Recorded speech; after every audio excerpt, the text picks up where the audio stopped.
Real quick video here. I'm showing you the 60 layer Damascus I've been working on. I guess I'll call this a drop point or chopper. I'm not sure. It's a blend. I made a really wide blade because I want to have a little bit more of canvas, if you will, for my Damascus to show up on. So I've got this finished pre-heat treat now, stamped here. Hopefully that shows.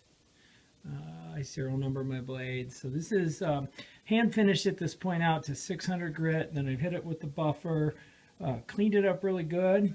Now I'm going to go through a couple cycles of normalization and then heat treat. And then after that we'll temper it and then clean it up, and you'll be able to really see the pattern. Although you will see some of the pattern once I get it heat treated or tempered. You'll see here it brings out the Damascus pretty nicely. So I will post a little bit more of that as we go.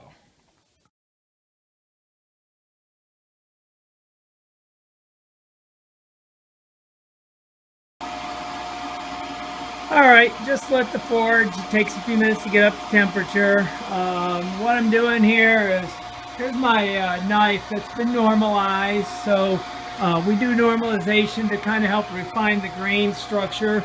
The thought behind it, as I understand, is that it will help to try to keep the blade from warping during the actual heat treat. This steel combination is 1084, 1095, and 15N20. I should be able to heat it fine in my canola oil, which is in this tank. This is a little quench tank I built for the canola. It's an old tank from my MIG welder, so I got it set up so it'll open. I do have a, you can't really see it, but there's a, I can pull up, there's a screen at the bottom in case I drop something. So this oil is cold right now. Main thing I'm doing right now is getting the forge going, and I will heat up some stock, just stick it in there to get the temperature up to around 125, 130, which I checked with just a meat thermometer, which I know isn't the best, but it certainly does the trick. I've gotten to where I can pretty much feel the oil and know where it needs to be. So stay tuned. More to come with the quenching process. I'll try to chronicle as much as I can.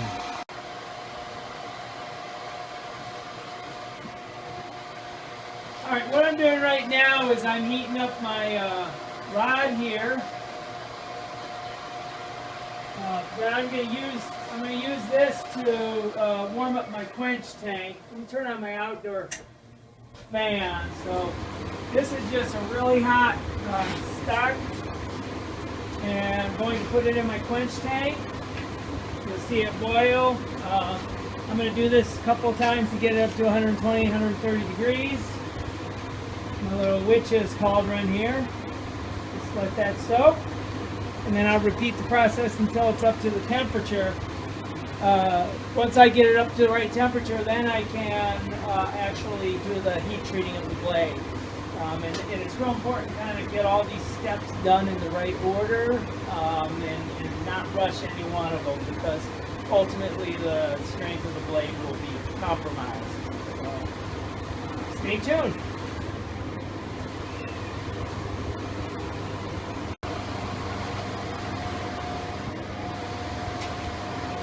Okay, this is my third cycle of the rod, warming up my quench tank oil. I try to brush as many of the contaminants off of the rod, just so it keeps my quench oil as fresh as it can be. So now after I've done this 3 times, I can feel on the outside it's feeling nice and warm. I'm going to let the heat soak off of the rod for a little bit. I'll check the temperature in here. If it's in the 120, 130 range, then I'm ready to start heating my blade for actual heat treat. The process of that I'll try to document. Bottom line is I'm going to get the temperature of the knife up to its critical temperature. A lot of people can tell this just by looking at it if they've done them for a while, but you can check a magnet against it to make sure it's lost its magnetism. I like to let it soak for a few minutes at that critical point. And then you need to immediately quench it, up and down motion in the oil, and then I'll go right from there. I'll wipe it down and go to temper. So stay tuned. Alright, down in our view here, we're going to get it up to temperature good again.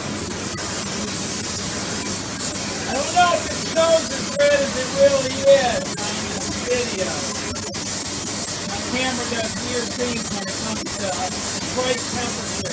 This is glowing orange color.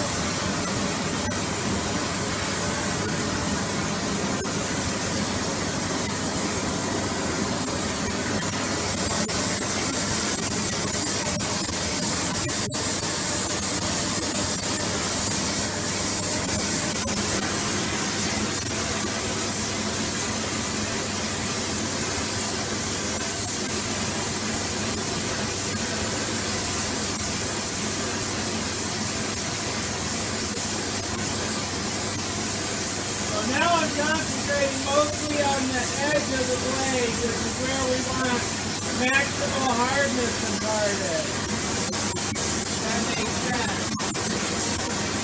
Just about there. You don't want to be able to see any shadows in the field near the edge.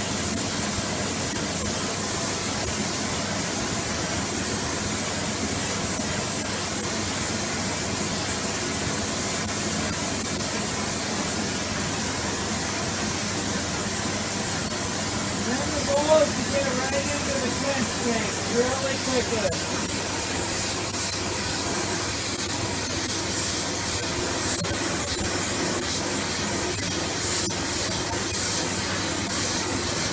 Here we go.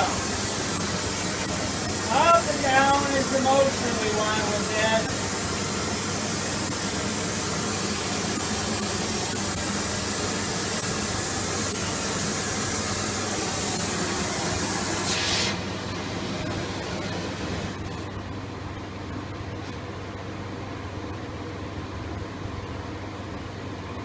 And what we're going to do now is check to see if there's any warpage on the blade. If not, we'll wipe it down and it'll go right into temper. You like to go right from heat treat to temper while the blade is actually still a little bit warm. Not supposed to completely cool off is what I've read and learned. Make sure these are off all the way. What I usually do is just pick this up to let it hang for a minute. I can close this. Okay. All right. Hopefully you can see this. So this is the blade post heat treat. The heat treating process will bring out the pattern. That's just part of it. Some people always think, "Why'd you etch that blade?" I have not etched it. That's just what it looks like.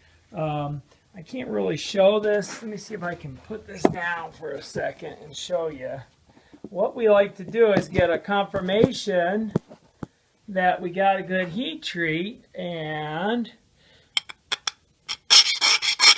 that file is just skating off of that, and that's a sign of a good heat treat, okay? So confirmation that the heat treat has worked. This beautiful blade is going to go into the oven for a temper. I don't know if you can see, there's more lines showing up this way than in that sign, which means my grind is a little off. And that may correct itself after I've tempered it when I do my final cleanup, because you actually will grind more. And hopefully that'll even out some. So stay tuned and we'll see.